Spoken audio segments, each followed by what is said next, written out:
In a moment, our friend Simon Giannini on that story, $90,000 over list, and you weren't bidding against anybody? How did that happen? But first, this story today bothered me because when I bought my home, I got outbid like 10 times before I actually won my home, bid on my home, whatever. So somebody paid $90,000 over list, and then they found out that they weren't bidding against anyone. And that should be, I would say illegal, but I'm not sure if it's not already against the rules, and it depends who's actually enforcing them, and is anybody enforcing them? Our real estate guy, Simon Giannini, thanks for holding on, Simon. I know you had to listen to a lot of fantastic radio in order to get to this portion. Amused. Pardon me? I was slightly amused. Yep, I'm slightly amused is what I was going for. I'm not going for full amusement yet. That comes a little bit later on. Okay, so $90,000 over list. That sounds kind of normal in a market such as this, but not bidding against anybody and being led to believe that you were bidding against somebody. That sounds like it should violate some sort of real estate regulations. Oh, it definitely does. So, first of all, you have to understand there's two sides to a transaction. There's the agent representing the seller. There's the agent representing the buyer. We have rules of conduct, not just with the Real Estate Council, which is the licensing body, but also with the Toronto Real Estate Board, and both of them very clearly state that you have to let, if you're the selling agent, for example, you're representing the seller, you have to let all parties know how many offers there are on the table with what we call it as registered. In other words, if I'm a buyer agent, I've got a client, did they sign the offer and did I register my offer? In other words, officially put it on record that I have a signed offer. So I'm not sure what happened, where the confusion is. I can't comment about this case because I wasn't there. Yeah. But I can tell you this. And I won't mention the agent's name because I know who she is, and she's an agent with a lot of experience. So if she has a lot of experience, as I do, I know what the values are in that neighborhood. And again, you've heard me say this before, Jim, the asking price is irrelevant. What's more relevant is what's the value. But this whole thing about how many offers are there, it's not supposed to be withheld. It's not supposed to be misrepresented. Does it happen? Do people steal and cheat and hurt people? Yeah, they do. It happens, but there are guidelines to protect people. And in every case, who's the bad agent here? And is the suggestion that the selling agent was saying, "Hey, there might be 5 offers on this thing, so you come in 90,000 high," or is why would the buying agent? Maybe they get a bit more of a kickback in their commission, but what's the incentive? No, that's not it. I mean, as an agent, I can tell you, I never even think about, my client's going to pay $50,000 more, so I'll make an extra $1,000. You never think of it that way. Do you want your client to win? You want your client to win if it's within reason. So I'll give you an example of another case, okay? I had clients that were looking at a house on the beach. It was underpriced for sure by $50,000 or more, and they were expecting multiple offers. For whatever reason, my clients came to the table on the offer date, and we were the only ones, and we knew we were the only ones. And so let's say the price was $499, and we knew it was worth $550. Well, the seller said, "I'm asking $499, but really what I want is $530." And the buyer looked at me. We discussed it privately. He laughed. He goes, "I was willing to go to $550. He's underpriced. Let's take it at $530." He was happy.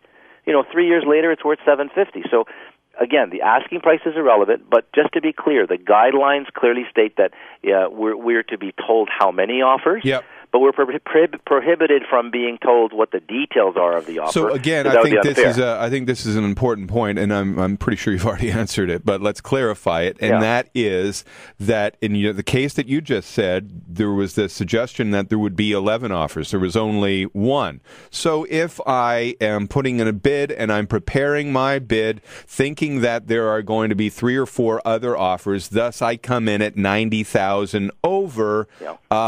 At what point do I know about that? And in this case, I guess you're saying, and I need you to hold on a bit, but I guess you're saying that these people should have known that even though they were expecting 5 others, that when they put their bid in 90,000 over asking, they should have known that, hey, you're going to be the only dancer at this party. Good analogy. 145 News Talk 1010 Time Saver Traffic.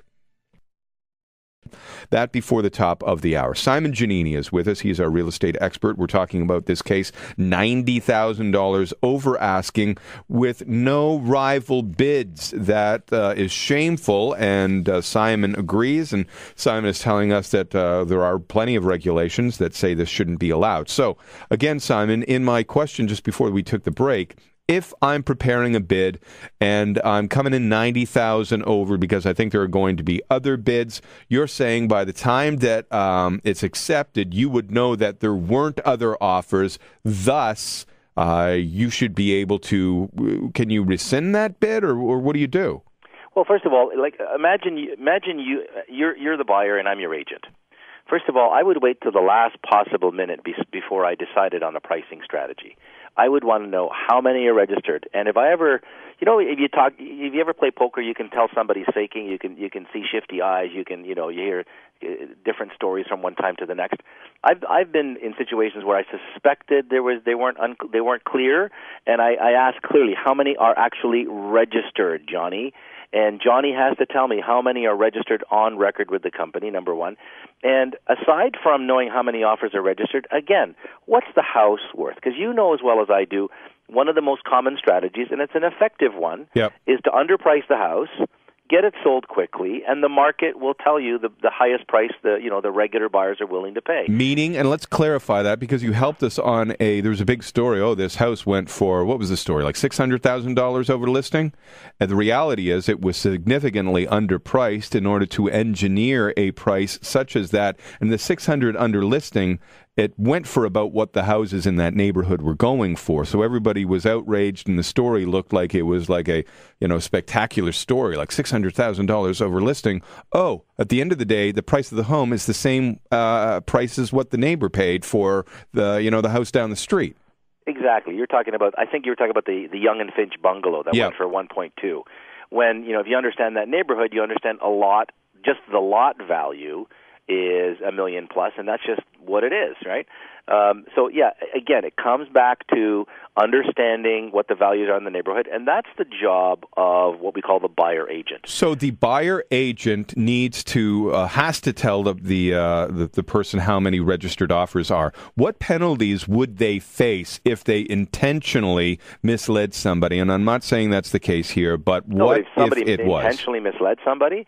Well, I think there would be criminal as well as licensing repercussions on a licensing. Is it worth going through all that rigmarole, or could you just say, listen, this was not fair, let's come to a new price and a new negotiation rather than me going down that road? Every situation is different, and I've seen all kinds of different things happen. But the fact is this. For all intents and purposes, the process is set up to be transparent and set up to be as fair as possible. So if somebody is overpaying, somebody isn't doing their homework. Yeah. Maybe the buyer isn't doing their homework. Maybe the buyer agent isn't doing their homework. Are there cases where there's misrepresentation and outright lies? Absolutely. I mean, you'd be naive to think it doesn't happen. It happens. But how you protect yourself is know what you're doing, make sure you're working with an agent that knows the market area, because, we get this all the time. My cousin's a realtor. I live in Oakville, and we're buying in Riverdale. Well, the Oakville guy doesn't know Riverdale. I'm sorry. Yep. All right. Interesting stuff, Simon. Thank you very much for your time. Happy to join. Simon Giannini, who is happy to join us, and we're happy to have had him. Okay?